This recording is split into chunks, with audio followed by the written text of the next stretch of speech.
Right. Hello, guys. Say, how are you guys? Masquera say.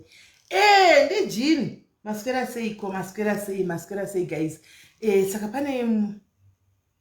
Scan. Shako mash. Penyu. Pane munada sutara nyaya yake. Time ya anti pasanda ti before sati time yake sati ya kwana. Regatimbo. Fano kubata nyaya hii. Ya muri kudai kusumudzira mafeeling. Muri kuita kusumudza mafeeling kunge nyaya yenyu. Ndati mbona sikana.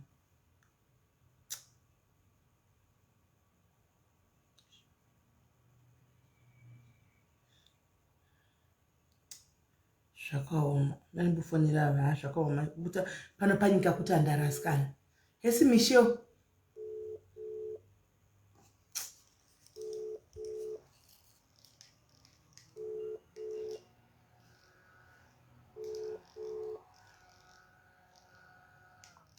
Hello. Hello. Ha? Totini namuka naye asikana naime. Dzakaonekwa. Saka mazodzwa nani naime? Kwakangozoita hama dzakangozopinda murodhi nezuro vakatanga kutsvaka kunosvika kwese uko kukanzi kuPiprasi. Ndokwavavawana izvezvi nhasi izvezvi ndopandatofonerwa inini chinzi vawanikwa mumoshari.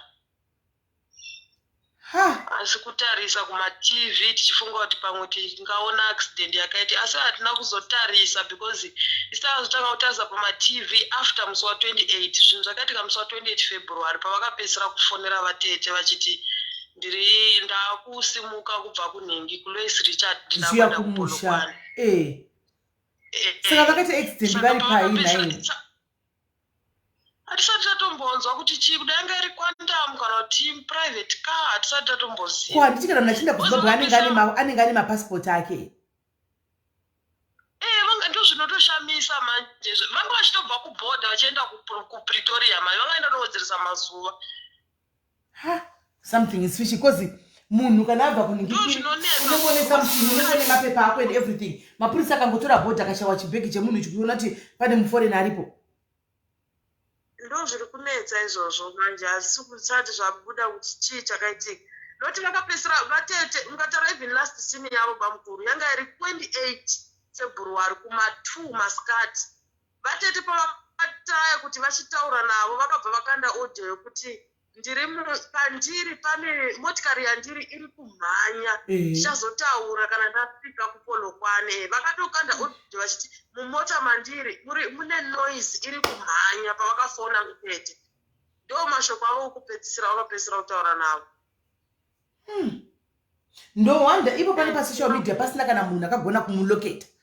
Because patakakanda post yavo paipai kana kakashoma pano munhu mupenyu anotowanikwa kana uri pano chete unotowanikwa panotowana munhu anotokuziva kana anogara panze newe. Ndosaka pakasheka kana Hwana akati tavaona pakati katovaza izvo vari mumochari avo.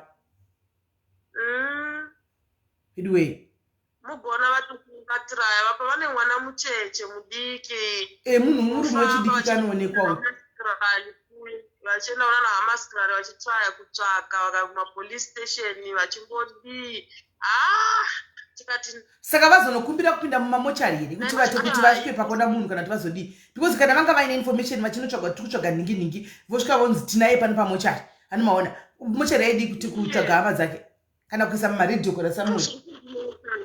Munhu anga aine passport ndozviri kutondinetsawo kana neni izvezvi. Zvakaoma kusvikira hama zuwo dzazoti dziri nani tifambe tinosvika kusaidhi reLimpopo tinotarisa kwese. Vanotangira kuona mesina vachifambe mumamochari vachikumbira vachitarisa vachitsvaka kusvika vasvika kuPiprasi ndokwavazovawanira nhasi. Vavawana nhasi izvezvi masikati ano. Haiya tinongoti vedu vemhuri nyaradzwa henyu zvakangooma. Sorry yenyu vasikana mufunge. Sorry yenyu. Munyaradzwe panguva ino yamuri vedu we. Zvakaoma.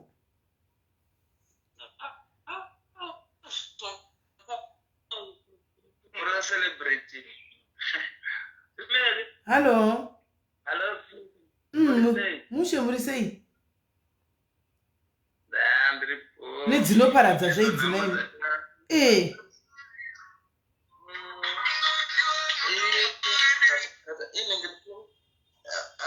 murume ashaika ndibamukuru wemudzimai wangu ende ndinoona ndatobuda kuenda kuzimbabwe nhasi ndakodzoka izvezvi ndotosvikawo chivawanikwa meseji ndatinenge programu kuchikoro vaifanga kundoita provost nedinagala yekuchikoro kwemangwana saka principal vatofona toti mai muzouya ichindoita jeko kuningirikini aperekedzai mwana kumaneighbors uko then mubva mainda indakaneta I cannot go there ndokwavodzoka vachichema mumba muno chii chaitika zvikanzi hanzi pamukuru vaya vashaya vakawanikwa vakashaya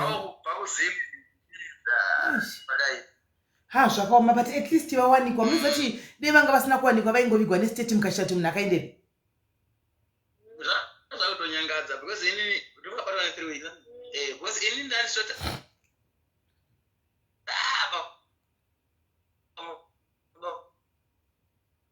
network kuri kune umwe wake wakaenda nyangwe iniwo ndakamboita pandakaona picture yavo ndakaita ufungwa idzodzo pandakaona picture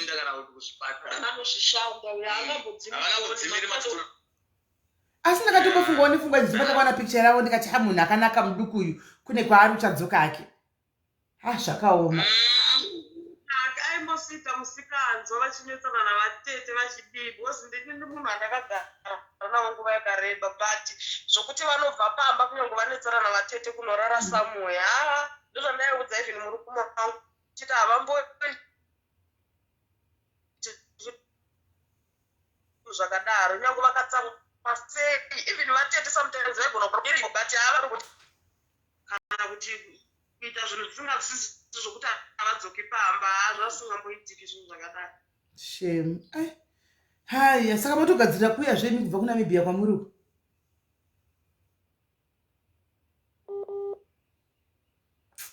network zvakaoma mukana muchiri kurangarira guys mukaenda pamapikicha apa pamaposti edu ipeji riya risipo iri rakabviswa rabamunini ipeji yemaposti rakabviswa rabamunini iri riche vacharidzosa zvavo vacharidzosa pane zvavakamboripisireko zvino peji riya mukaenda peji yaya ikasodzoka mukazoenda papeji iroro pane posti yandakaposta so ndichazotongwa musi wechinge musi wani ndichitsvaga babava ndichiti ode pana pane munhu anozivawo pachitori nemadetails avo vainzi mukuluri ncuve pane posti yandakatoposta so ndichivatsvaga mapikicha achona achitori 2 nerimwe iri ndichivatsvaga ndo vari kuzonzi nhasi after 3 weeks vawanikwa vari mumochari kupolo kwanoko vakanga munoti pandaitaura nenyama dzachona vachivatsvaga vari panapa vaiti vanga vachiinda kubhodha ikadobva meno kuti vainda kupi saka vasi vaitotaura nemudzimai wavo ndokubva vazongoti si kandi vakaita accident vakafirapo kana wakaziva kodozoti vanhu vachingoti ini ndatotowa pandakaona picha yavo ndikati vachidiki uchu kune kwaari uchadzoka zvakevo varume vanoenda kumagemu kuda uchadzoka zvozodzoka naimi after 3 weeks mukadzi ozongo vachinzi vawanikwa mumochari zvakangooma mufunge but ndo life atikurarama tingadini muri seiko vasikana maswera seiko aihopo yawo keke matima nenyika kwamuri ukokoko tongoti kane dzinoparadza dzasangana nevamwe vedu kudai idzi dzinoparadza idzi but zvisinei ndokurarama kwachoko zvino tingagoti chii tingagodii ndokurarama kwacho kuripo saka tine munhu achazoda kutaura nyaya yake apa manje ane vanhu atichazoda kufonera kuti tiwe kuti zviri kumbofamba seiko pane nyaya yavo iyoyo nemudzimai wavo auya nenyaya yake panapa namainini vave pachigaro tichiwa kuti zvirikumboyadza kufamba sei asi saka tatedu tadini tapinda panyaya yekuti tigozosvika panyaya yamaiguru ava vauya nenyaya yemurume wavo nabamuni ina ndakati mutenge maairtime mondipa toita nyaya yemaintenance yanditika toita zvokuti vanhu vachengete vana vavo tofonera varume kuti chengetai vana vanhu vachengete vana saka hakuna munhu wakaisa airtime yake kuti ndifoni kureva kuti hakuna vanhu vana baba vese vari kuchengeta vana vavo handii ndizvo kureva kuti mese vana vari kuchengetegwa saka tongoskipa tongodarika apa tongoenda kune zvimwe handitika saka kune nyaya iri kunetsa mastreet umu guys kune nyaya iri kunetsa pekutanga patakaona nyaya iyi ini akangoti majokes hava vari kutamba havo social media hapanoitwa yose hanoza social media nditaisire vamwe ndo vanouya nemapono vamwe ndo vanoshama vamwe ndo vanoitawo zvechivanhu vamwe vanoitawo zvechechi, vamwe vanoitawo zvakasiyana-siyana pasocial media. Munhu umwe anonga ane content yake. Saka ini pandakatoonawo couple ndakati content. Ndakavaona kudhara. Ndasina ingoti high content. Ndetongoti high content. Handina mbenge ndatombozvisa musoro kuti zvinhu zvidori serious. Handimona. Kuzosvika totoona kuti zvinhu zvinenge zvidori serious kava patove nemachandings avepo padozouya mainini mudzimai wechitu ari kunzi mudzimai wechitu mainini vasvika vatojoinawo muzvinhu zviya vana vatodhirowa ndikati ndopandakanyazotanga kunyazoda kuita interest kuti chiko chikumbonyazoitika apa ndopandakachitanga kufollowa saka ini izvo ndiri muraini nekupinda kuita wife number 3 kuna baba kuna lord handimona ndandakatoisawo CV yangu kuti ndiite wife number 3 kuna my lord handimaona king chi guys neteme heme uri kudi iking chi guys temtini basiroshe vanonzi lord chi gara zviya vanonzi lord king lordship chi neteme uri kudiko lordship aniko vaya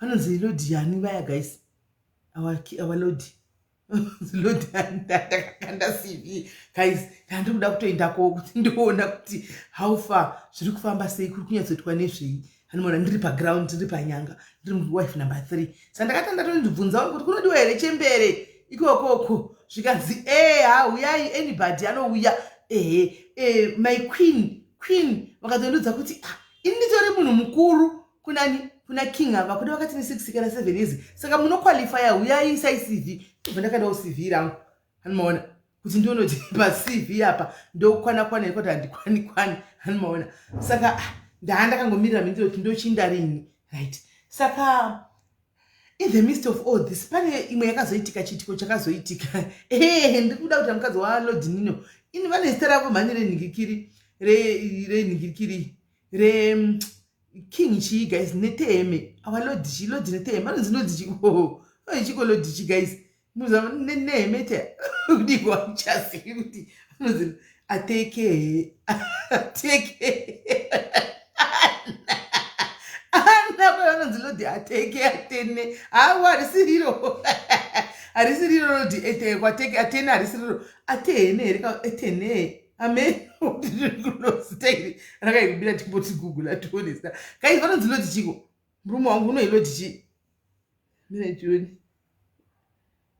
chioni pana lord something rinonyogwa so padeka atene uyu unogona uyu if vanoziva lord atene sazvoenda kwa lord atene uku ndokona ndakatokanda CV yangu saka kusvika tazoona vachitaura nyaya yekuti kune mwana wakatogwa vachiita kuenda kukoti tikati saka vachiita kuenda kukoti saka lord day rekutanga tikaona my lord my queen vari kuenda kukoti uku handitika vakapfeka regalia yavo vari kuenda kukoti culture yavo iyo yavanoita vachiti chanting inoikudi guys chanting inoikudi gara zviya chanting yavo inoikudi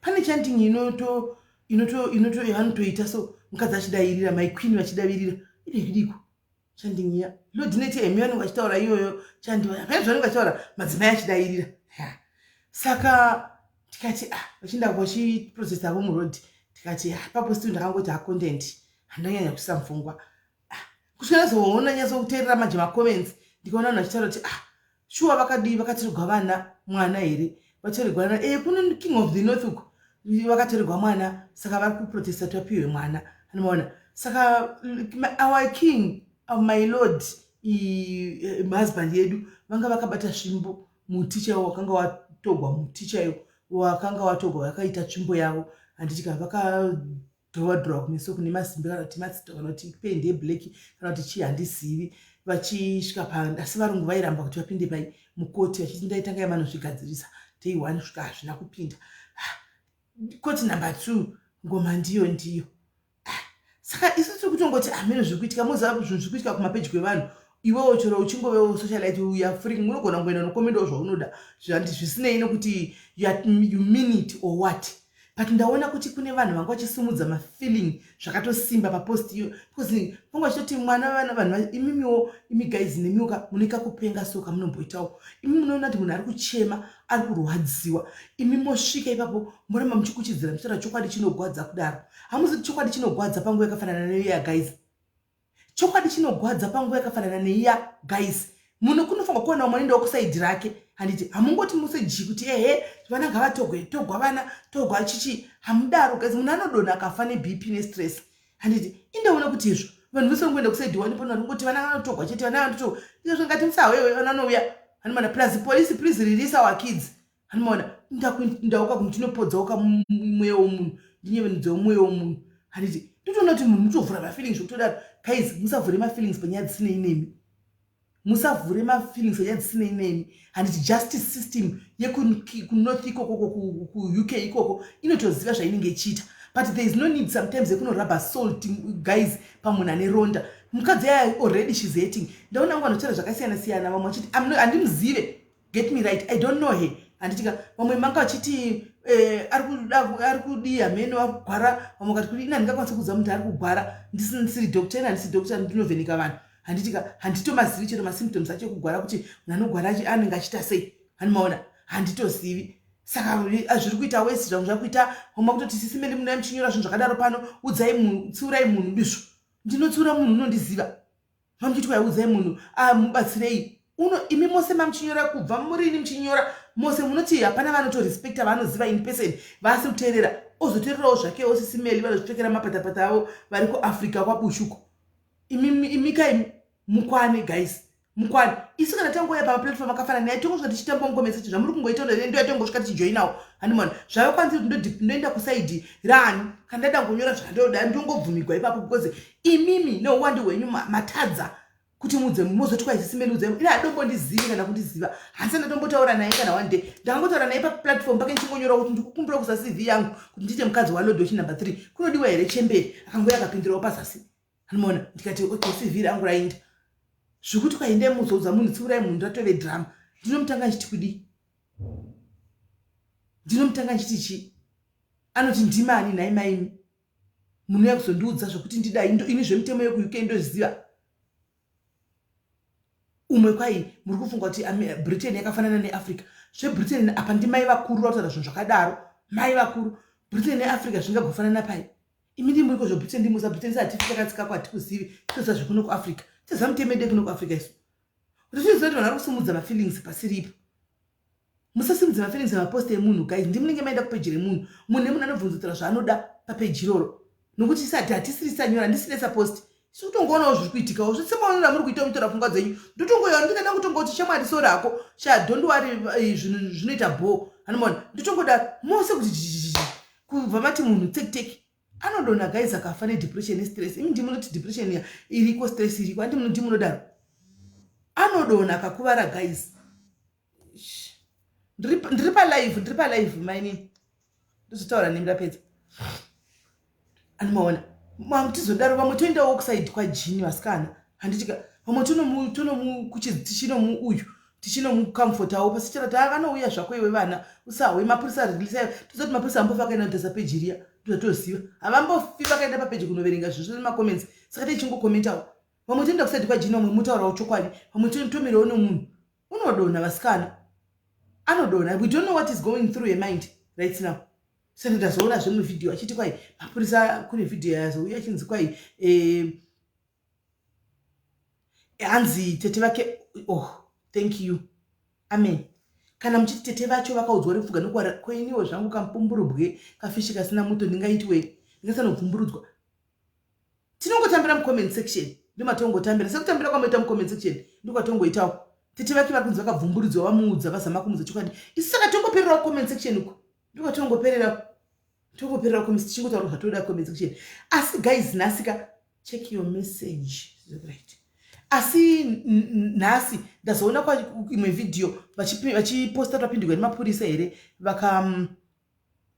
vapindigwa nemapurisa hameno zvazoitika kuti mapurisa anga achida kutora vana here kuti atora vana hameno kuti zvaita sei animaona handizozivi saka ini chandangozoita chivindi chandaita nokutoona seriousness kesi kuti mapurisa adzoka futi kuti azotora futi vamwe vana hanomaona zviri kumbonyatsofamba sei hanomaona tatozongoti okay kuti utino 1 kunomuudza kuti mainini kana kuti vakoma izvi zviri kunzi nevamwe vanoziva wakagara kuuk kudhara hazviitwi munowedzera chifaya handika there is a way yekuti muite zviri nani kunomuudza 1 hazviiti unobva mubugwa guys the best way palife panapa kana achizodawo kuteerera life achazongowawo maadvice amunenge muchipawo mucomment section kuti aiwa pakesi dzakafana idzi nokuti kune vamwe vakapindana nazvo kuna vamwe vanoshanda ikoko vanozviziva hanomaona kuna vamwe vanotoshanda imomo maofisiwa evana vanoziva kuti zvinoitwa sei kuti aiwa dai kana achizoda achatora advice hanomaona kana asingadiwo zvinenge zvakwana ndatongoona tutongoita tiri palife tiri papeji pedu zvitori nani kana akazoteverera kuona kuno kuzi achauyaoona obviously audzwa nevanhu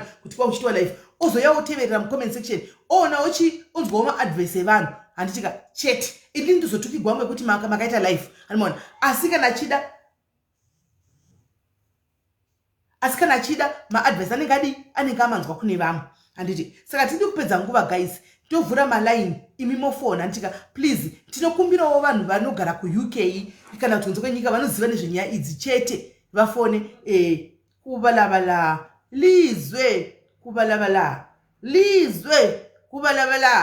lizwe handibaona saka tiri kuti guys toda vanhu vanongogara kunze kwenyika vanoziva mitemo how justice system idzi works kuti munhu apiwe akwanise kupiwa mwana wake kuti zvinofamba sei vana vake vanenge vamene tomwe atozotogwa pazvinofamba sei handisi kutohwisisa tomwe wacho zvazofamba sei hanomaona handisi kuziva hanomaona I'm happy that the kids are taken away ndoshanda nevana uyezela aripa kuti ndoshanda nevana hanimazviona anotoshandako anoziva hanomaona anotoziva that can help zvinotobatsira ndo zvingatobatsira hanomaona ndo zvingatobatsira pane kuti fair ndonomutanga chikudii guys uchiti kudii unomutanga uchiti kudii hazviiti handimaona saka pano ndo patichitongotaura saka ndakuvhura maline guys vanoda kubatsira nemazano please tokumbirawo vanoziva chete only those who know kuti panofambiswa sei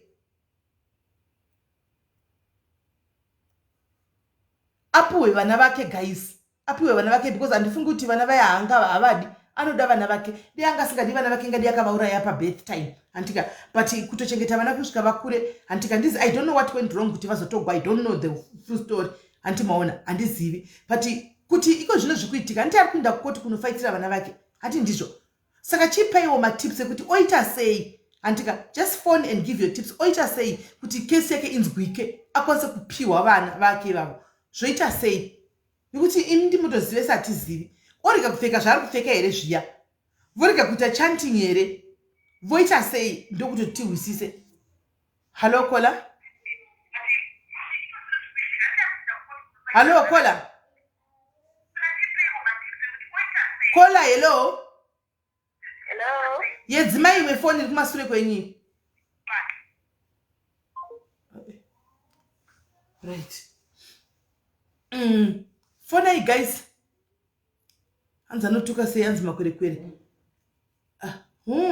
hazvina hazvo basa tiri makwerekwere asi munhu anoda kubatsigwa guys vana vake vanhu vanoda kubatsigwa kuti awane vana vake munhu atombofaitira muti ari kufaitira vana vake for drama guys imi makazvitarisa munofunga kuti ari kutombofaitira vana vake is it for drama kana vana vake anenge achitovada asi kuti probably maybe she's doing it the wrong way handimaona pamwe anenge achizviita the wrong way ndosaka ndati vanokwanisa kumubatsira mufonewo muchimubatsira kuti poitwa sei imi vanoshanda nevana vana hezi munoshanda nevana nevamwewo vanoshanda nejustice system nemutemo nemapurisa kuti poitwa sei is she doing it the wrong way kana kuti chii hameno saka nokuti kana kuri kuti nyaya yekuti zvipfeko maybe nekupenda saka munoda kuziva kuti mapostori akaenda akapfeka hembe dzavo havapindi muya mukoti mapostori akapfeka origariya yavo yemagauni ewaiti aya havapindi mukoti panofamba sei havabvumidzwe mukoti kunenge uchingodiwa munhu akapfeka hembe dzake zviri formal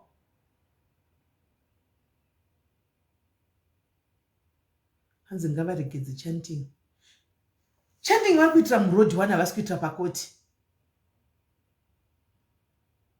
chanting vanenge zvacho chanting vari kuitira murodhi havasi kuita pakoti Kuti varega zvemavidhiyo zvekurekodha mapurisa pakoti paya. Mapurisa angasari zvekurekodha.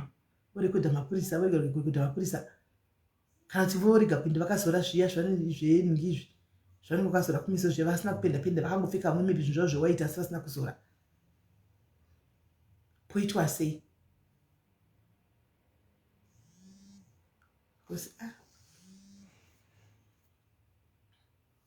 Hi dear.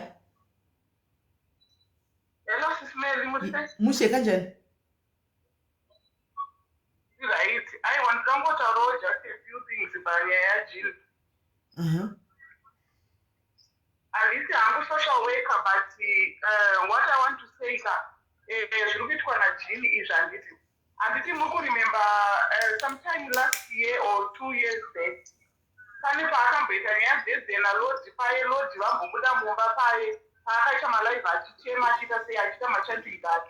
I think Mupa remember. Apaka Itaishozo, my mother tried to chip in and the okay. Akatopedzera aita life. Akatukira maZimbabweans. Akatituka kashaya kumbatsira. Vakatopindira vana Simba Chikanza vesava. Vakapindira vana Siscamport vesava vachida kushaya kumbatsira. Haana kubatsirika. And now this time, azosvika pakuti atorerwa vana. We know it's very sad. I don't wish it upon anyone else kuti atorerwe vana vake. Munyika muno mwenye yevana inotonesa. Ero kadzimara watorerwa ka. Unenge watopinda pamahwani chaipo, but she has made it worse nezvaari kutoita izvozvo. Because vanhu vemunomo kana vachitora vakakutorera vana vanoasesa brain dzako, kuasesa pfungwa dzako iwo kuti ugoda kunoti unobheheva sei. The way yaari kutobheheva already vari kutomuasesa. What she doesn't know, maybe she knows. Vanotoenda through masocial workers vanoenda through mavideos ese ari kuita iwayo. Even vasingazve zvaari kutaura, but they go through them. Vachiona behavior yake, they will assess her behavior. Vachiona kuti behavior yake yakuita. She's not fit to be a mother. She's not fit to have these kids. Saka kana ari mumwe munhu aita ate calm down. Anyakuita tone down yakanatonaka chaiyo. I know kuti she's hurt at the moment. But dai angari munhu anotaurirwawo nevamwe achinzwa, ngaamboregedza zvaari kuita izvi. Because ari kuita she's making things worse for herself. Calm down. It will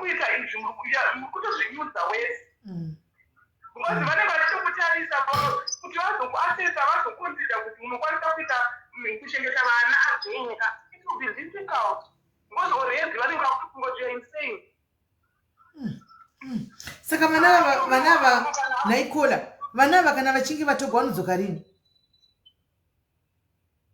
Zvavanoita system handinoziva hangu maybe masocial worker vakazofona vangakuudzei zvakakwana, but what I know, inini personally ndakamboita problem. Let me just say inini ndakamboita problem before, but handina kuzosvika pakutorerwa vana.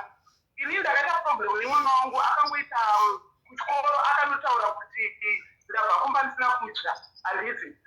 Ataura abva kumba asina kudya. Ndobva vamutora mwana, ndobva vatanga kumukwesena kuchikoro, vanokwesena ndobva vatanga kukwesena mwana kuchikoro. Mwana akazotaura zvakawanda, akazotaura kuti mama wangu vakambondorova nemugoti chichi. Munonzi akangokrieta nyaya, akandikrietera nyaya mwana. Ndikangoerekana ndasvikirwa pamba pangu nonyamba ndisingatombofungire nemasocial service nemasocial workers. Vasvika pamba pangu panapa, what they started kuita first, vakatanga vataura neni. Ndobva vandibvisa pavana, ndobva vatichimbobuda vataura nemwana, ndobva vataura nemwana wangu. Ende vanotaura ine way yekuti mwana anosununguka zvisimeni kutaura. Mwana akabva ataura zvese akati ndorohwa nemamangwani, vakandorova nesiki nemugoti wokubikisa. Akanzenda notora chakarohwa nacho nesocial worker ari mumashure akauya kukicheni, akatora mugoti akaratidza social worker. Social worker akatigarisa pasi. Akanditi kwaiwo mwana ari kuti ndikazvika kuchikora vanga vatoita zvekucheka everything. Ona kuti haana mavangairi kana kuchii. Social worker ndakazaimuda pakuti chii SIS MELLY. Ndakaimuda nyaya iyi pakuti mwana wakaona asina kana maki pabhodhi yake. Ndomabudira ndakaisa. Otherwise ndakanga ndafarwa kuti nekutorerwa mwana. Saka mwana uyu angane makore mangani pakanotaura zvinhu izvi kuchikoro? Zvakaitika angari muyear 5. Grade 5. Angari grade 5. Nei Mwari. Saka after that vanhirikina vauya kumba vadivhitira vaitawo ma-investigations. They kept on doing my investigations avo and havafunze kuti vari kuita ma-investigations vachienda kuchikoro vonotaura nemwana ikoko vachidi. I think vakazorealiza later on kuti mwana uyu kauyu atotaura zvinhu zvange zvemusoro wake angadeva. After vaita masara investigations ndobva vakazondiyorera tsamba inini kuti iko zvinezvi we are no longer monitoring your child. Saka itomonitorwa musingazivi. Ndakapinda navo ndikazonzwisisa and it's not something chiri funny zvokuti zvaari kutoita jini zvoyanga ari mumwe ngaatomira zvake ngokuti ari kutoita kuti zvinhu zviite wese. Zvinhu asi havazivi kuti maAfrican havazivi kuti maAfrican mothers vana vanorohwa. Vanozviziva but kama hazvibvumiswe sisimeri hazvibvumiswe munomu. Inini ndikamuudza kuti pazvakaitika I think that was once mwana wangu akaita mutambo usingeti muchikoro. Saka zvizvo zvekuti mwana unokoranga umwana neshavu samai. Ndakazviita once ndikamuudza kuti kubvira ipapo ndazvisisirwa nema-social workers aya. Ndakautaura kuti kana mwana akaita sei kana akaita sei handise ndakamupa kana mbama kana chii kana anything because of that.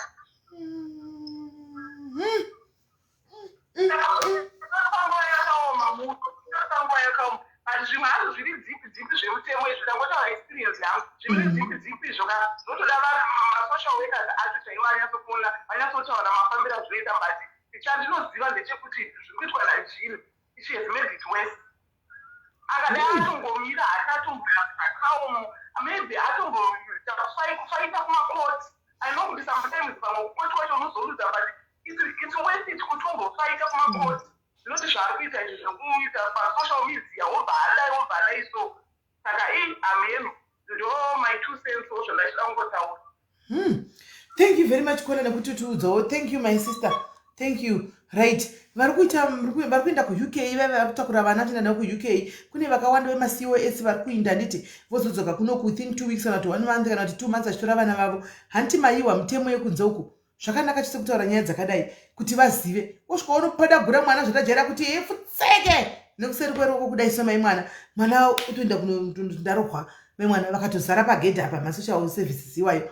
Handi muri kunzwa. Saka vari kuinda kune ma-COS muri kuwa nditi mogara makaziva kuti kwai mwana wavo kana angopinda mangokrosa yenyu bhodha renyu riya airport mwana habatwi mwana arokwe chero akakutuka chero akakufira chero akakuita stay mwana anzi arohwi ende mwana anofa kutotla chero asingada achida unotomumanikidza kuti adle ndokanzara chikoro kuti handakutla unotovingwa nema-social services kumba hani mazviona. Saka garai muchiziva kuti kana mapinda kana uri mai vane chivoice chepamusoro seri ndombokura chivunitsira hazvidiwi uko.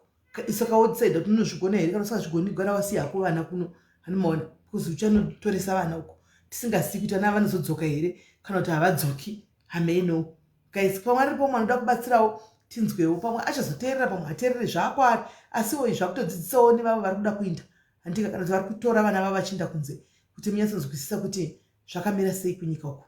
Saka nemi munosurvivha sei kwokuti ukagoita chinhu chidiki vana vanogona noripota kusurvivha nekugara uri under surveillance kugara wakangotariswa kuti uri kuita nezvei wadii iwe usingasiri munorarama sei. Garai henyu ku-UK kwenyuko garai ikoko hazvigarirei garai haiwa kana kugara uri pasurveillance kuti wazorova wazodii kwazowa zvafamba sei vadai kwai vanotopinda vane right yekupinda mumba vachigurubudza mumba mako vachitsvaga mumabedroom vane kodzero iyoyo. Hamene pari perewo manoda kutaurawo kana kuti mese hapana munhu anechekutaura kene zvinyaya social services tongoti zvatagwana kula kuti hanzi ngasiyana nezvekuenda kumakoti kunochanda. Hanzi mwana uyu even tendi kuti auripoti vane vakaudzana kuchikoro kwati ukangodai unanoripota vane vakaudzana kuti ukangodai sananoripota zvakafanana nemutemo yemuno South Africa muno mimwe yakadhakwe kuti kwai vana vava ivava ikunzwai vana vava varokwe vanda kunoripota asi South Africa ava vazokutoreri vana anotoona avazokutoreri vana munoziva mapurisa muno munongotitaurira navo wovaudza vabereki vanozounderstand imi guys gaya kuti ungaregera mwana chinda nota panze uchinzwa kana kauya usamurove mwana utoenda ku sleep over kwasingasiviwe otodzoka kwega ngomurova chete be careful angati gwake darova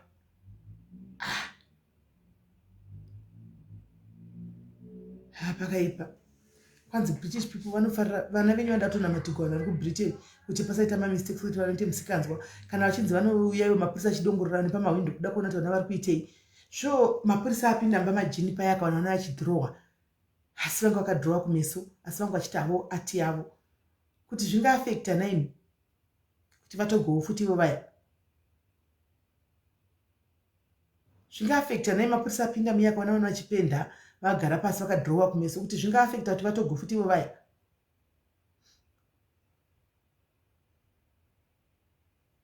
saka iwe jini kana wakateerera maisister ka inzwa unzo imbochinja strategy toziva kuti culture ndeyako iyi handitika wakachuza culture yako yaunoda handitika asi culture chirega kuti iwe chiita zveculture yeikoko panguva ino ino kuti kukoti kwakusi kwako koti kwakusi kwako chimboita zveculture yeko dei wamboka dati zvakutaugwa panapa kuti umboyanzo kurizina navo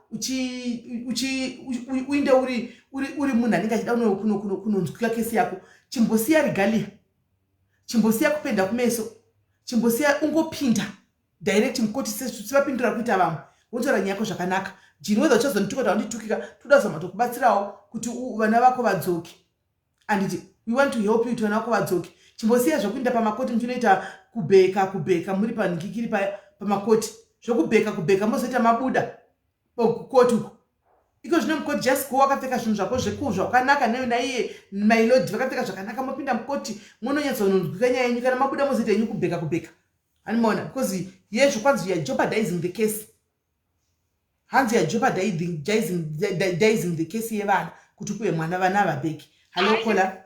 Hi SIS MELLY. How are you Kola? I'm all right, thank you. Inini ndiri social worker here mu UK handida kukuzikanwa.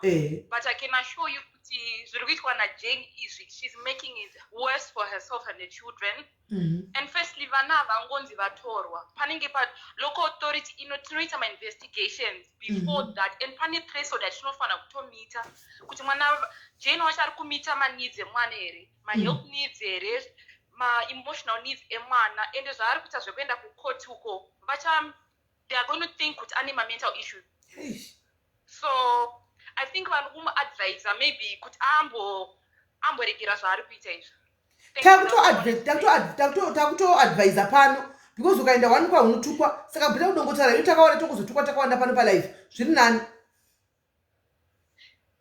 And first of all vana vangotorwe SIS MELLY first vakatorerwe because vana vatorwe nekungoti vanga vachipainta maface avo. And vana vacho vane ma-ages mangani. That's another thing. Ndaona handizivi kuti paakazotogwa iko zvika akatogwa ari nangani makore mangani handizivi but ndaona kuti angari mwana wechidiki. Because kana vari vadiki vanenge vachima-minors they can't really make decisions on themselves. Saka vanogona kuinfrinja ma-human rights evana ekuita ma-decisions avo. And kune yekuti zvoni wishes and feelings of the child. Vana vacho pamwe vakatovhunzwa kuti vanozvida here vakatoti havazvidi. So that's another factor. Hey. Saka pane vamwe vari vanga vapindigwa nhasi nemapurisa kana vatogwa futi kureva kuti vanopiwazve vanoisopiko vana kana vatogwa. Okay, a very good question. Kana patorwa one, the chances vamwe vese vanombotorwa. But usually vanopuwa guardian pachiitwa ma investigations. But pakazoitwa, if they find out kuti no, it's okay, then vanogona kudzoserwa. But kana iri nyaya yekuti zvoni, it's a safeguarding issue yekuti ma abuse, physical or emotional abuse kuvana, then and it will be easy to get those children back. Vanotochengetwa nelocal authority.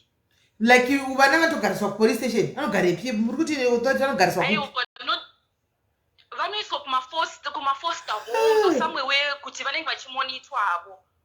I don't really know that. I just came across just now, but from behavior yaita inini as a social worker ndinenge ndakutofunga kuti is she mentally okay? That's the first thing I'm going to write. Kuti ndakutoquestion out, is she okay mentally? Because when you're in Rome, you do as the Romans do. In the UK, because children are governed by Children's Act 1989. ndoinogavhena vana ma-Human Rights Act 1998, things like that. So that's another thing. So kana uri ku-UK unongofollowa mamutemo yeku-UK. Saka vana vakana vachinge vatogwa naye my sister vakapinda mumafoster care vanozopiwa mai vavo kana zvadii. Normally vanoda kuadoptwa vanoadoptwa, but it's a process. Hatisi kuti vatoenda zvachose. Sometimes iye Jane wacho kana pane zvaanga achitadzawo, she has to work on those things. Oprova kulocal council kuti agadzirisa zvinhu zvacho. Maybe vanogona kudzoka in that case. But I can assure you kuti vana havangonzi vatorwe, vangotorwa, asi vangotorwe.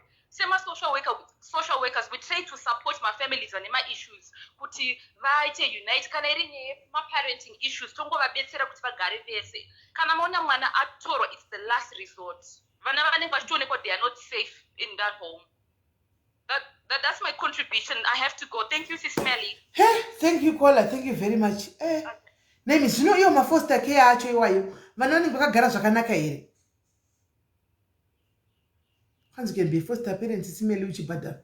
Saka kune vabereki vangatonyoresa kuti kana vana vanenge vatorigwa mumwe muchipa isusu kuno kutochengeta vachida mari chete.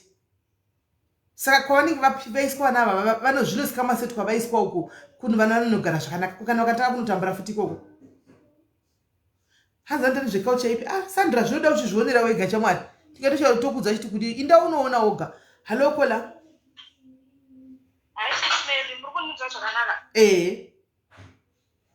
Ndakaisa ma-airpods saka ndachifungwa kuti unogona kuita echo. Inini, from what I know, inini I'm also not a social worker, but from what I know, vana vakatorwa vadzoke SIS-MELLY. Ini handisi ku-UK ndi ku-Germany, but ndine macases akawanda ndotoziva vana vakatorwa vana kudzoka. Zvavanoita kufoster care kwakuchitaura na-social worker weku-UK wataura. Maybe kusiyana kwema-countries. I know a woman from kuchurch kwedu akatomboya achichema achiti mwana wake akanhumburiswa ane 13 years ari kuhome ikoko kwavanenge vakugariswa kwavanenge vatorwa, because vanenge vane vana vakawanda vekutarisa. Zvasiyana nekumba kwokuti unoona mwana kuvai uko vanenge vakawanda, maybe ma-care workers acho vanenge vachita take care of these kids, plus vanenge vama-teenagers vane vakunetsawo vakuta. Saka kakanhumburiswawo nekakomana kaitogarawo muhome imomo. At 13 she was already pregnant. And the woman came to church vachichema vachiti mwana wangu ane nhumbu nenyaya yekuke, but she tried everything she could. Vakatsvaga ma-lawyers vakaita everything, mwana haana kudzoka SIS-MELLY. Saka mwana wakazvara akaisepi? Zvinenge anenge atova mukeya yavo ivavo. Avamai vakatongosubmitwawo kuenda kunovhizita and everything, but vakatofighta very hard kuti vabvumidzwe kutoona mwana wacho, because this child hanzi akanotaura kuchikoro zvataura namai ataura kuti mwana wanotaura kuchikoro. Akanotaura kuchikoro kuti ndofunga mai ake vakamurova here, ndobva atsamwa mbva asvika kuchikoro mbva anotaura kuti amai vangu vakandirova. Saka ticha vakuinvestigata vakubvunzisisa mwana ane zvaakazotaurawo zvanga akawanda-wanda.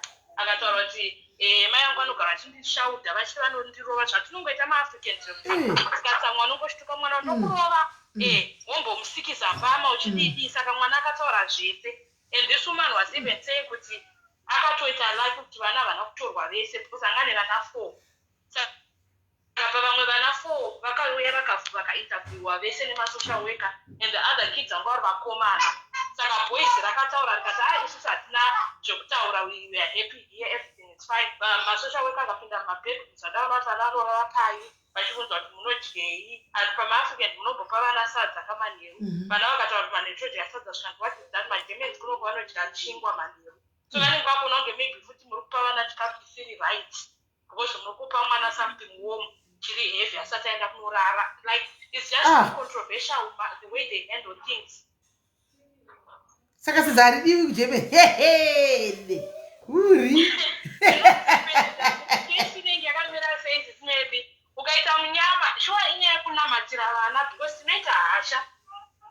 Unomudhurira mwana ukangomutirira zvimbama usina wotozobata muromo warova mwana kuti pandipaipa ndarotsamwa ndikarova mwana, but zvine zvatoitika ende mwana akaenda hadzoki. Kuno kuGermany handina case 1 yandoziva yemunhu akapiwa mwana wake bheki atomboenda. Saka chiri azokura ave ne-18 years hatsvaki mai vake. Ane 18 years manje zvazvakashatira kuhome kwavo yavanogara kusvika vane 18. After pavanoita 18 vanonzi vachifamba-famba. because vama-adults. Apa mwana maybe ari kuhomesa kuti haana kuzopedza chikoro zvakanaka kapa sisina monitoring yamai nababa izvozvo kuti mwana ambozonhomboreswa ndo vana vanotanga kuita zvemadrugs vakuzovana vakurara mumastreet vachiita zvikizei because pa18 years apa anogona kechero kanzi chifamba-famba yanogona kekudzokera kumba kwavo kana achida but in most cases vanenge vakatomupoisona kuti your mother is an abusive person. Saka iye kutoda amai vake vacho anenge asingachatovafarire because of vanenge vachigara vachimudzidzisa kuti mai vako havasi right, mavisitation rights vanenge vasina and all that.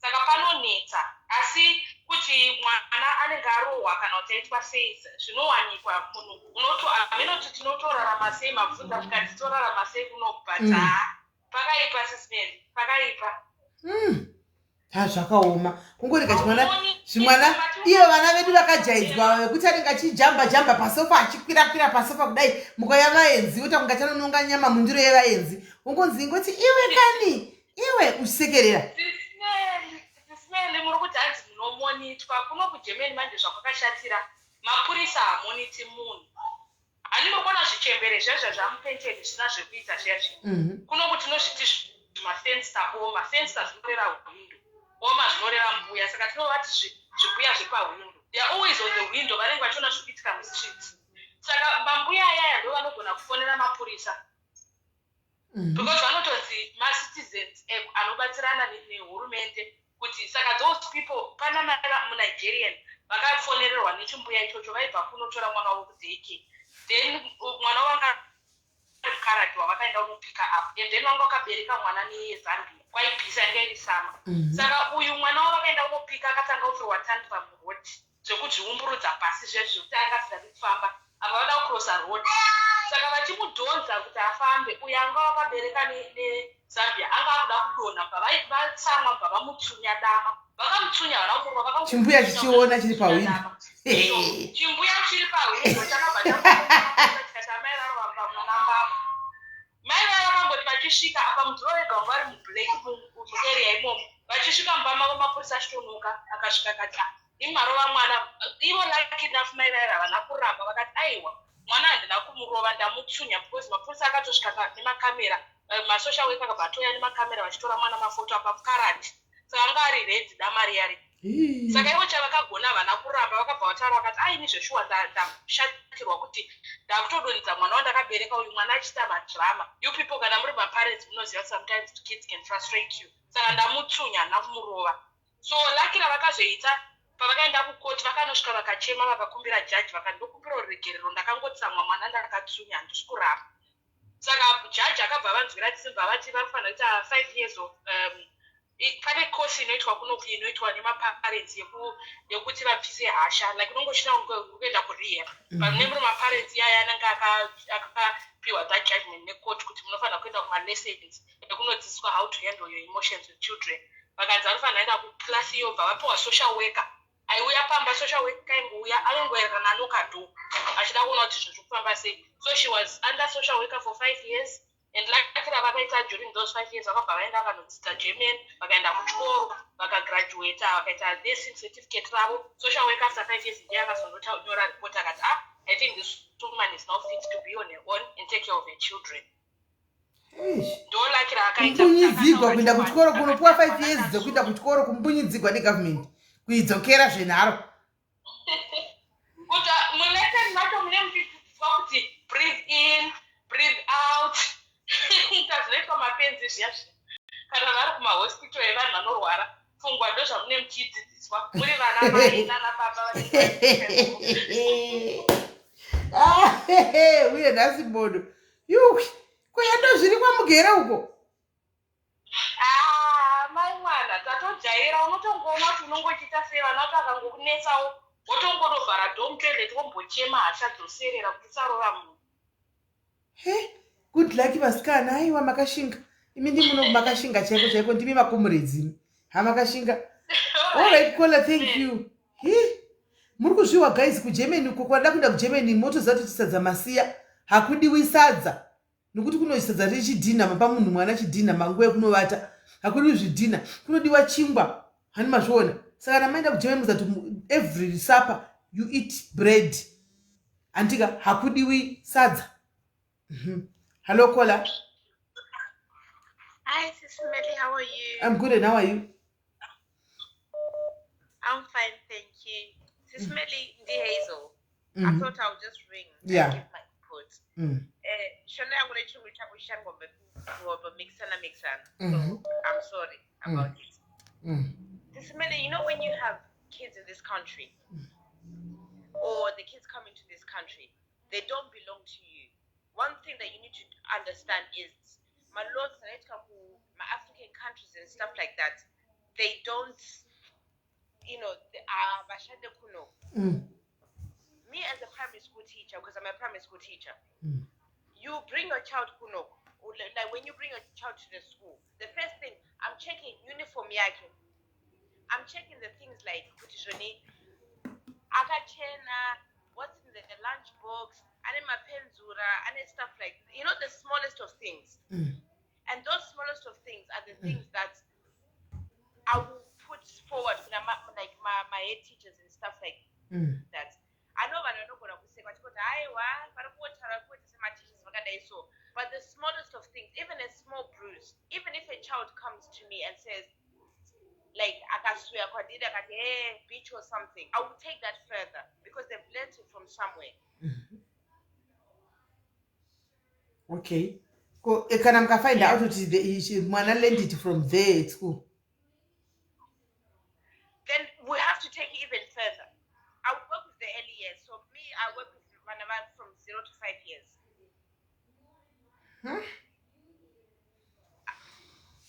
And parents as well, like my parents, like Zimbabwean parents, sometimes they take culture from Zimbabwe and bring it to the UK. That does not work.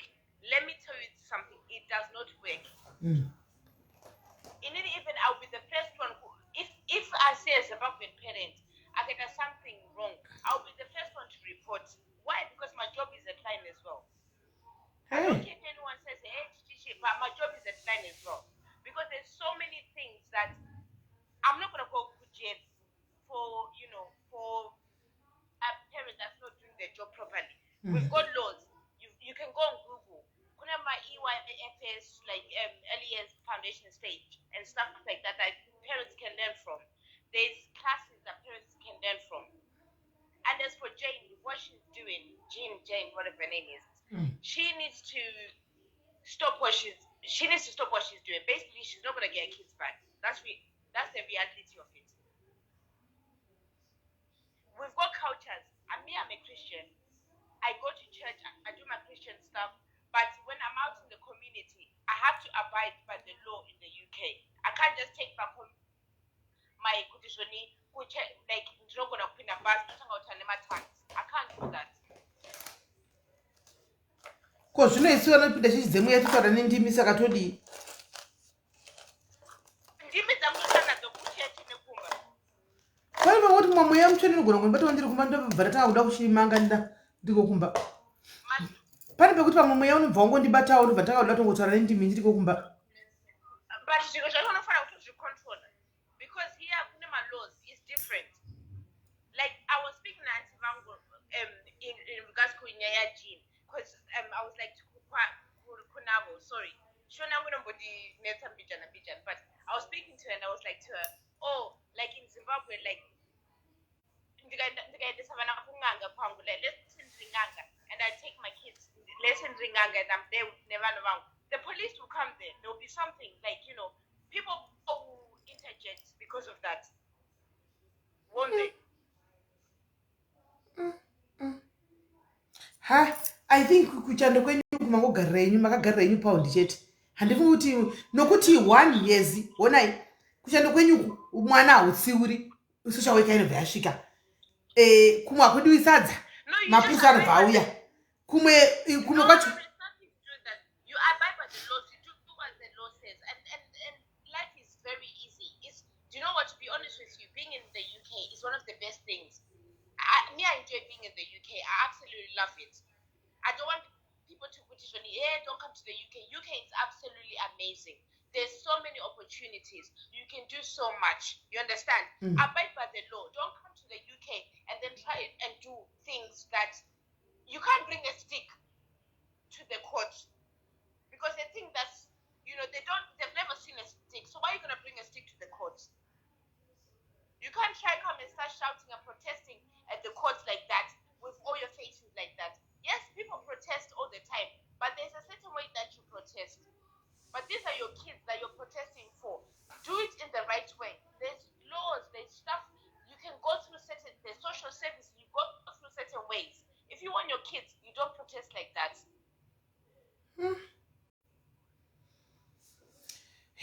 Zvakaoma.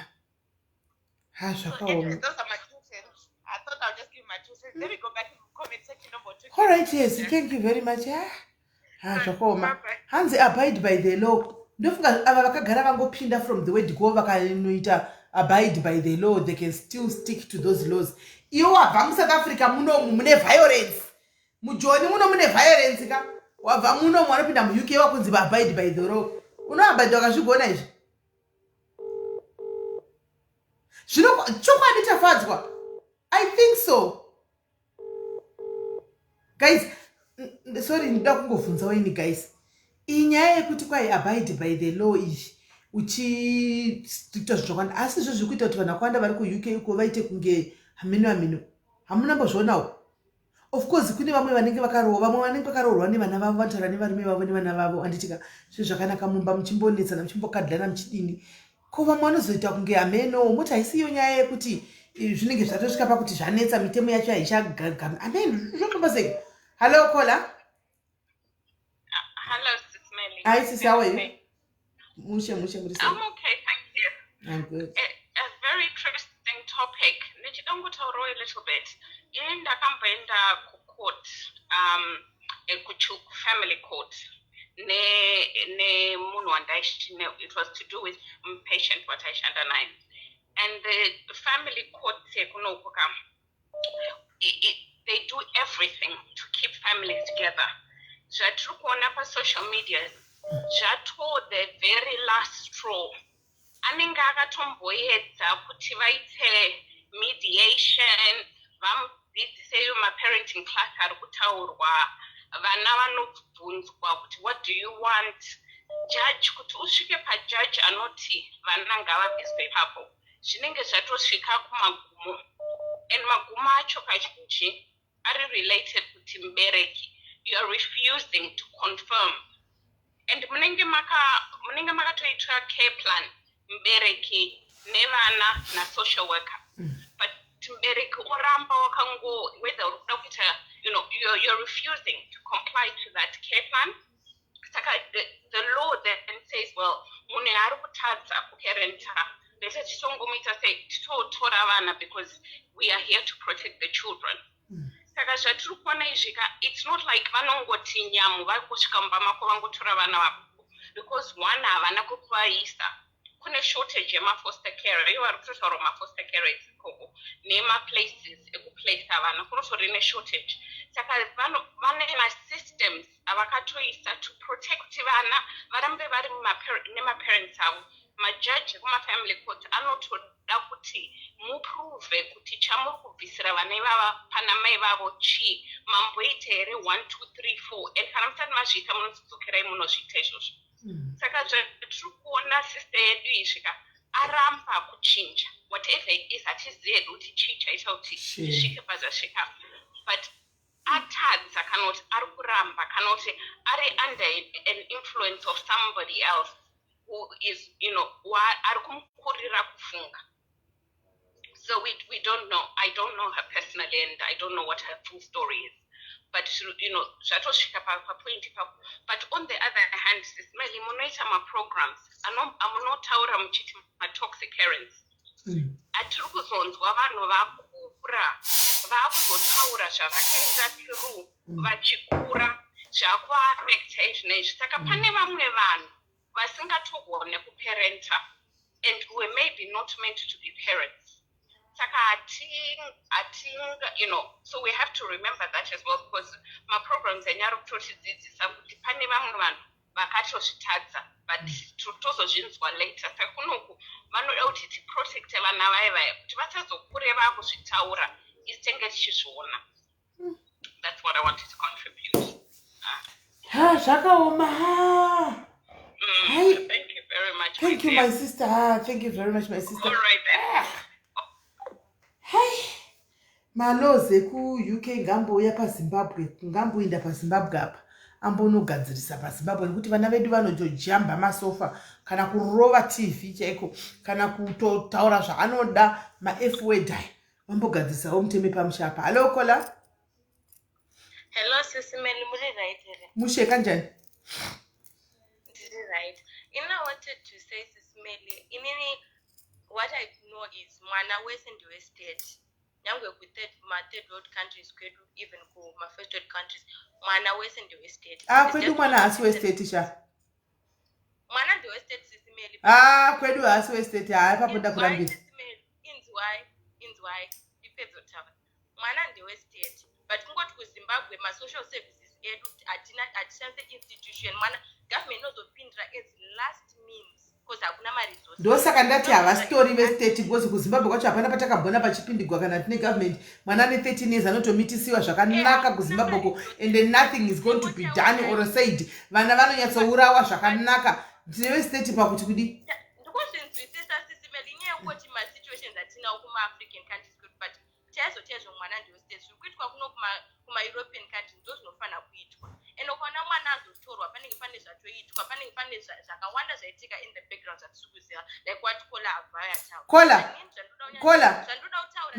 Kola. Uri kuziva musi uno president achiti kwanze zvekuti kwai vana kuna America varogwirova ivana. Wakavanzwa president achitaura? Handisi kuramba SIS MELLY izvozvo, but rungotaura kuti pamutemo chaipo mwana ndiwe state. Mutemo unoiswa negovernment, vana government ndio mapresident anditi. Kana vakatirova ivana saka pachine mutemo wacho here oyo.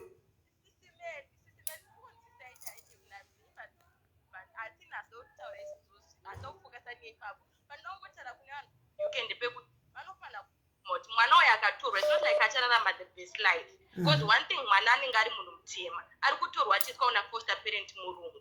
But une racism iripo, and the foster parent anoziva how to manipulate the system. So it's not like vana vari kutorwa vari kurarama their best life. Vana ava vari kutotorwa vanopedzisa vastruggle, like what the sister from Germany said kuti zvoni mumwe akatozomitiswa akaita sei. So inini hakungwa I totally understand where Jane is coming from pakuti hasha neti it's wrong zvaari kuita. But to be honest, kana mwana akatorwa, especially mwana wemunhu mutema kuma European countries kuno kwatinotosafa zvedu neracism story serious. It's not like ari kutorwa achirarama the best life. One I actually feel pity for those kids vanotorwa. Sister vataura vatanzi rape in Zimbabweans vanoreported, but mwana wacho akatorwa ari kurarama life yakaita sei? Ari kutorwa nani? That's my question now, to be honest. And people need to consider that kuti tongo zachiri kupitena vanotora vana vanovatora but vari kuvatora vachivaisa pai, and at the same time vari kuvatora vana vacho vari kutora vana vacho varungu machembera ataurwa anenge achingoti azotora mapicture senda social service kuti aramba achiwana income, because the more anowanda vana vavanowanda iye anowana ramba achiwana income. Saka meno zvakaoma. Hey, right, thank you very much Kola. Nyaya dzizvo zvazototembesa musoro mai mwana, zvazotembesa musoro nyaya idzi. Zvazvinotemesa musoro chaiko nyaya dzenyu dzekunze kwenyika idzi. Hanzi stop sounding the racism card though, ngwarai and impress and work with social worker. Okay, hanzi nalinzi munotoshanda nema-social worker, ingoteererai obedience and you work with the social worker. Musada kungwarisa kunyika dzevamwe mikwenyuko, muchitadza kuti munhingirire, muchitadza kuti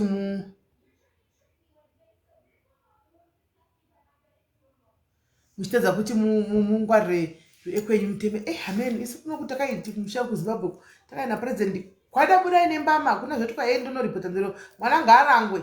Saka ndo zvatakaudzwa sindu zvatongoita isi tongokoda buda nembama. Amen ikoko handi mazviona. Saka ndo guys mashinzwa. Saka Jean my sister, if you are going to listen or if you are going to kutaura zvino kuti vanhu vari kuvenga sha, vanhu vatoda tokunzwira tsitsi nokutoda kuti mwana wako vana vachona vadzoke nokuti uri kutotigwadzawo semunhu wechikadzi handiwana. But I think you are doing it the wrong way. Chimbodresa, chimbogeza, udrese nice zviri formal, dress rako rakanaka, pump rako kana kuti bhutsi yako, handbag yako kama musoro wako zvakanaka, kana malokisi ako sunga zvakanaka, baba wova ainira sheti, wovapfekedza trouser rakanaka, wovaisa nebhande, handitika hodi moenda kukoti zvakanaka, so that you can be head. Mumbomira kuita machandingizana kubheka imbomirai kubheka mozoita kana madzokera kumba. Hanti kana muchida kuti kese nyinzwe, let's try that zvinotogwa nevamwe izvi. And tinoti kuruza vana kunzi mwana nzoya kana ave ne18 years akudza, I don't know you, you are not my parent, I don't know you, zvakatooma. Saka bhera apana chaunombobva Jini kuti uteerere zvitogwa nevamwe vanhu, mumbochinja strategy yako na my lord, imbochinja strategy muone kuti hazvishandi here. Hello Kola. Hello SIS MELLY. Mushe muri sei? Ini mushe ndakambotorerwa vana vangu tisina mapepa. handiti ndikatoenda kwekwe vanoti kuround table ndikati ndidzosere vana vangu ndidzokere kuzimbabwe hatina mapepa zvikanzi enda wega kuzimbabwe vana vanozotevera kana vane 18 years vangu mazuva mukuru wacho anga aine 4 mudiki anga aine 1 year 2 months saka munhu aimeka madecision aizovagaidha vese ndianga aine 4 vaingoteerera zvaitaurwa naanga aine 4 years wacho saka anyway makazovawana sei ndakazoitiswa parenting course ndakangobvuma mhosva yangu ndikati isusu kuzimbabwe tinorova vana zvinoitika chichi mwana wangu ndaimurova zvisingaiti zvekutoti dai akanyatsotaura zvese zvaitozoita zvimwe but aindinzwira tsitsi pavakanga vakatorwa vana vangu ndaitoenda ndichitovaona foster parent achinovapika kuchikoro achiti akandiona aindiripoti amai vacho ndavaona mwoyo wangu waindirwadza kuona vachipikwa kuchikoro kwe vana vanga vasingachemi vakakuona mukuru wacho aichema mudiki anga akunakidzwa nematoys because vakazotorerwa zvimaplaystation ndo pazvanga zvichangotanga saka zvese izvozvo vanga nemagadgets zvaimunakidza but mukuru wacho manje haizvona kuti mama vasi right ende pavaipfuura vari mutaxi vachienda kumba vaitozvona kuti mama vakamira vari kuchema vandatobhanwa ndauswedere padhuze nechikoro ndikazoita parenting course yakaita 4 weeks vandidzosera vana saka iye akanga achikuripotera wadzoseka vana kwakati kuti ndingatoenda kunomuti ndapuwa vana zvaimbonokuripotera achikuripota tase kune atopuwa vana vako zvachose kana ndapuwa vana ndodzoka ndembonoti vanenge vachiwana SIS MELLY because ritori basa rokutoti vanhu vese vane maCOS avo kana apera vachida mamwe mabasa you can become a foster parent zvine mari zvisingaiti like the other social worker said kuti hakuna mafoster parents acho ritori basa rekuti unongokonvheta imba yako utanga uchengeta vana ivava saka it was such a hard time zvekutoti pandikavaudza zvekuti handina mapepa tiri kugara segosti mika vakati hatina basa nazvo hatisi home office isusu tiri vechild protection thank you my sister very much tikatimbova veamerica vari kufonawo timbovawo veamerica kuti vari kuitirwa sei pakaipa hey hallo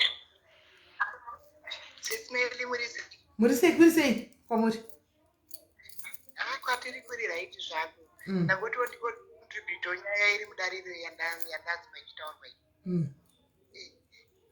ini ndoda kubvumirana nezvataurwa nemukona uyo yataura kuti vana vanogona kutorwa zveshuwa nesocial services voiswa mufoster care ende ini ndine mwana wandinogara naye akapinda mufoster care ane 3 years saka paakasvika 18 ndakamupiwawo inini ndikagara naye iko zvine zvatone 22 years atokukonzidwa as an adult saka akutoti akuda kunogara kwake ega imakamupuwa sani makamupuwa muchigudima muchitawo zvimafoster parents izvozvo inini hadisi foster parent aigara nafoster parent right from 3 years to 18 years saka kune imwe inonzi support home operator yekuti anozobva kana ane 18 years achienda unogara ikoko saka inini ndo yandinoita iyoyo zvekutoti izvozvo zvaakuda kunogara kuenda kwake kwaakuenda kunogara ega nekuti 22 now akudawo kugara ega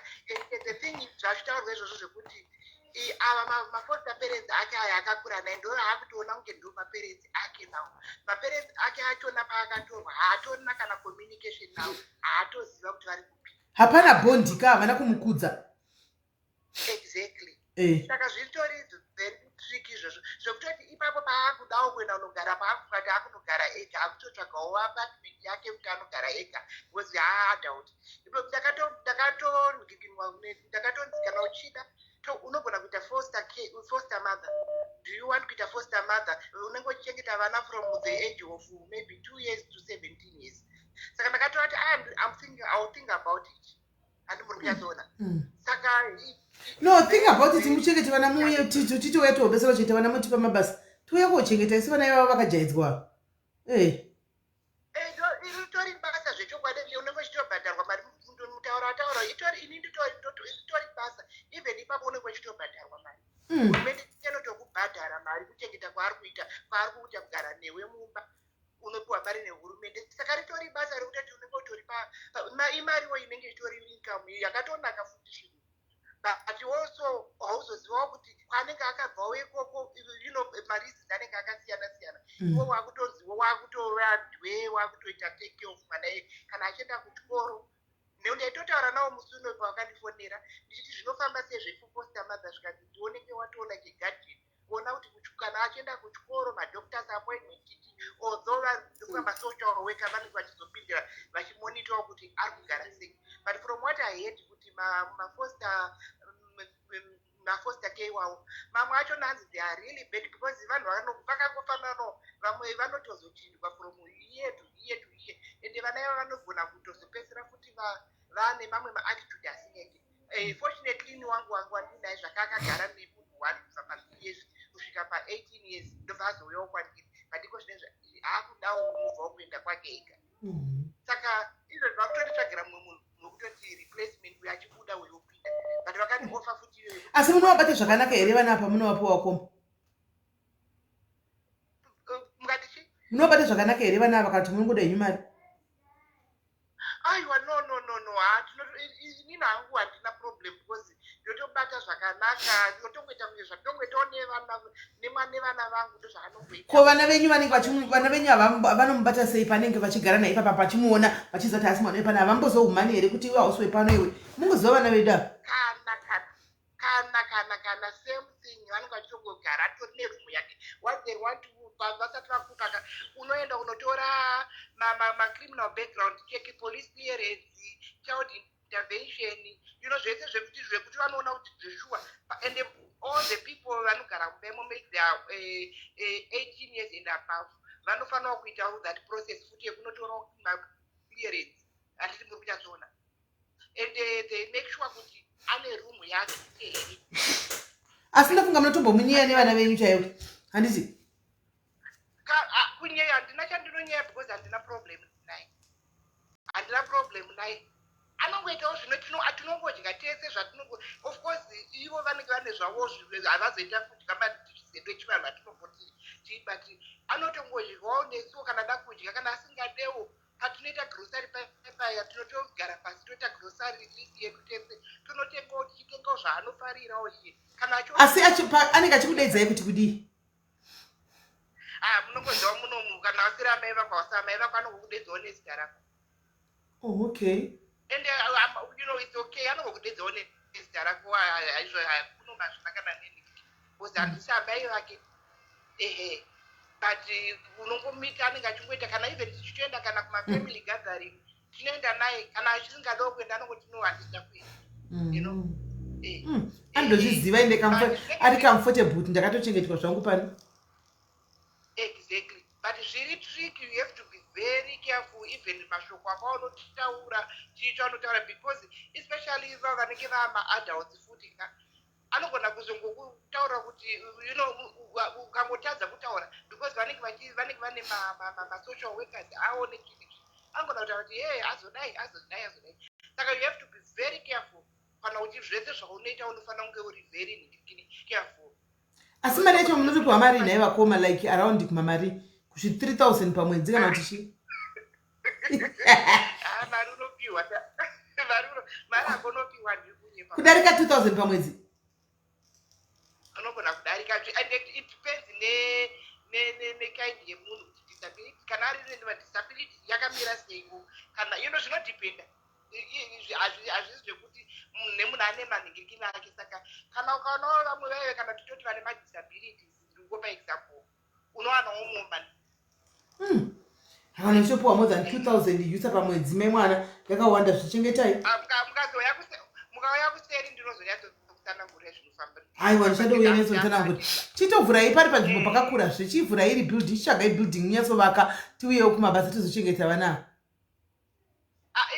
Izvi hazvina zvekuti kuvhura building pamba pako ipapo kana kuti even uchirenda kana maapartment as long as uchimita manhingirikini kuti mupuwe ndoreva kuti mupuwe vakawanda zvemusapuwe 1 kuti muchingopuwa kana 10 ka1 kana uine imba hombe kana kuti ine mabedroom as long as mwana nemwana anenge aine bedroom rake mune munhu kana ukaita kana imba ine 4 bedrooms unongoti kuti inini ndine imba inoakomodheta vanhu 4 kana vari 2 kana 3.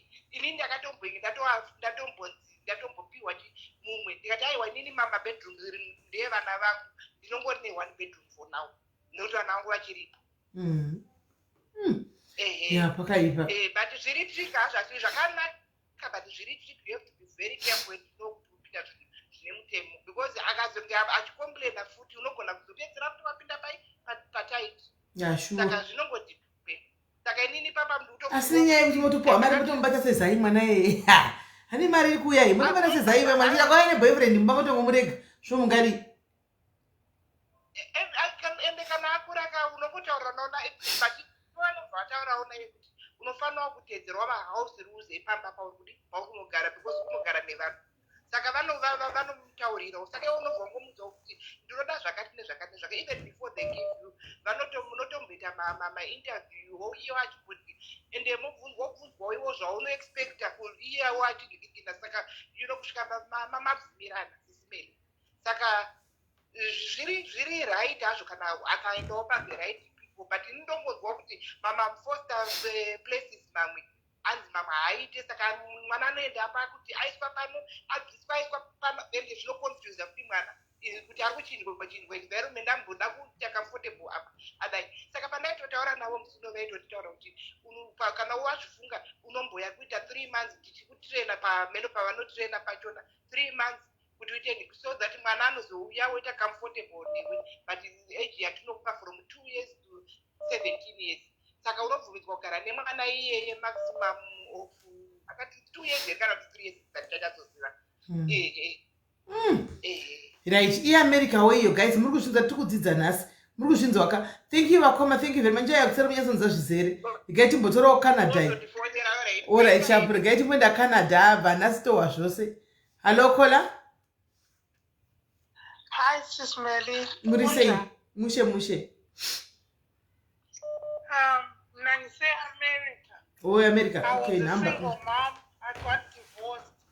They did it to me. I was investigated 3, 4, 5 times.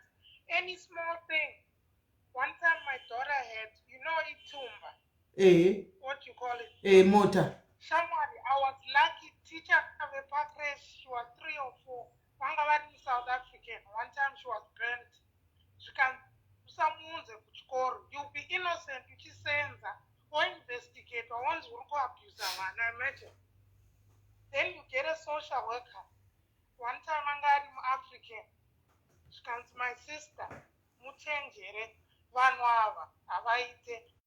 But kuzotorerwa vana ku America kuno. They work with you. They bought me bank checks. They come into your house. It has to be clean. You have to have food. But what she's doing in UK, they come in your house, it's like that. They'll be putting down, this house I eat for kids to live here. You know what I mean? You just have to humble yourself. So one time we were in a car accident. My kids were a little bit grown. I make a straight social worker I didn't even know what they meant. They asked her, I don't know what she said. Next thing they came in my life, but Nantuku College, university. They looked, they found I'm doing full-time college and part-time work as a babysitter. They closed my case. You just do you. Follow the things. Kwete kupenga and act up. They never took my kids. They took them to the doctor, checked them. They never took mine. And then the last one, Mwanawangu, 6 years. I was so unlucky. Single mother. Mwana akarikumbira kamwe kawachi kakachipa SISMELLY ke$3 from a dollar store ngayala kwakuthi wafonela amapolisi investigate kwakuthi SISMELLY. But you just have to be humble. Humble. But legal social worker, that is your friend. You have to show them. I have a friend who went through so much. Her husband, Mazimba, Michigan or something. Vana, Wakomana were playing rough. The husband would be asleep when she was at work. umntwana wakwazihlaba nge-coat hanger uyangizwa and then she got a social worker. The kids were like 2, 3 and 5 or whatever. There was two social worker ngari mukharadzi wekusouth Africa. Found out my friend unenge uchiabuswa nemurume, you are working hard, you're trying. When he's with the kids, anongorara, the house is dirty. That woman became her friend, taking her to the mall to shop with her, buy her clothes, everything. Social worker, they're not, I don't know about UK, but in America, they're actually not bad. And it's not race. They're really there to help you. No one saying, I'm a bank page. Shopping, which is a allowance to help you out. So all I'm saying is, people, I know it's hard, diaspora and whatever, but pay attention. Like one social worker, it's to help you. It's for you. Don't be like, hey, you're making your case worse. I've done my class parenting. I didn't even hit my kids. Unango suspect. And you won't even be knowing. They start contacting you. And when they come, you have to be available. One time, Uko Kwame had visited me from Zim. She'd be there with the kids. And before work, the social worker would come to my house to work with me. You know, we became best friends. The one time, American. We found out our birthdays are 2 days apart. I got case. I even missed her. Eish. 23 and 20 this year. Abakura. When 23 uyunjiyangane ethula umntwana kodwa ezonda ufuna iwatshile ngayala wafonela Sis Melly Because marabo tenga wachi. Imagine Sis Melly kakachipa kepa dollar store. Sis Melly unzima imthandazo la diaspora is not easy. Yeah, imthandazo for sure. Uyaqina ukuthi mina was no longer scared. You just do you. Do what you're supposed to be doing. And then last thing, foster care. In Mpuku South, Louisiana, kuno America. My neighbors, people are saying it's money, it's money. Even them, they get scrutinized. Foster care notorious. I'm now alone. My neighbor has 7 kids, 4 or 5 or 6 now foster kids. It's a good home. Can you take more kids? But they have to inspect your home, see if you have the car, the resources, it's a job and you get scrutinized as well, just like my parents. And whenever it takes a week for them to place them home, trying it out, then they're like, do you want to adopt them? Pakaipa, Sis Melly. Yeah, Pakaipa. Hanzi, thank you very much, my sister. Hanzi, Lord Nino is planning a shutdown. Shutdown yeku varsakoti. Hamero take chiwana but kana chida kunzwa ngawe yaterere ma advice angachita ugapa. Anobatsirikana jini wenyu. Zvokuti kwa ichamirira kuti gwa live haiwa ina basi tagara tongoti gwa ma live every day but arikutuza matomubatsira kuti achinje strategy yake. Amboona kuti zvikutogonewa muzvinodi zvinofamba sei fodza chaya guys. Saka ndakukata live titora guest wedu wenyaya todzoka pana pane nyaya nditika sorry vari kufona andichakwanisa kutora makozi takuda kuti tichitora guest wedu muridzi wenyaya yake uya ane vari kuda kufonegwa ari papi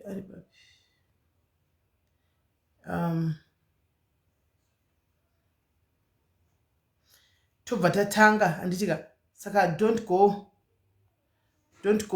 anyway handitika don't go madzidza nditi madzidzawo Jean, listen to other people kachida kuenda mberi neupenyu listen to other people handitika teerera isi tichauya kupedyi kwako kana taona watanga paya indoyanoenda kusaidi kwako asi unongosvitsa kuti uri wrong nokuti vanhu vese anenge achikubvarura achikudza chokwadi saka inoenda kutokuwira tsisi kuti zvino vanhu zvangotaura chokwadi ndobva ndati rega ndimirewo newe handiwana ndobva ndatotukawo newe. Hello? Hello, madam. Ndokufanira izvozvi ngainipedzise vana. Right, saka guys, stay tuned.